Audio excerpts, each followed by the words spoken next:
How to fix checking info problem in Play Store. So if you want to fix checking info problem in Play Store, then first make sure that you have an internet connection. After that, you just need to simply open up your settings. Under settings, now the first solution is you need to check your internet connection, because sometimes because of the internet connection you might face this kind of problem. So check your internet connection. After that, you need to scroll down, go with apps.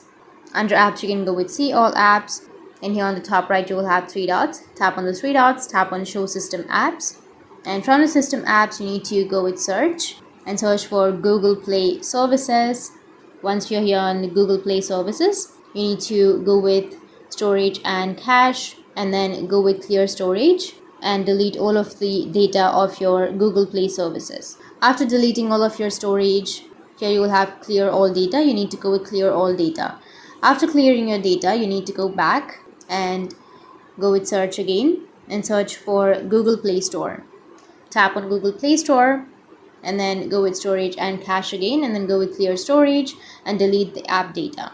After deleting your app data, you can go with your Play Store and then again log into your account, and your problem will be fixed.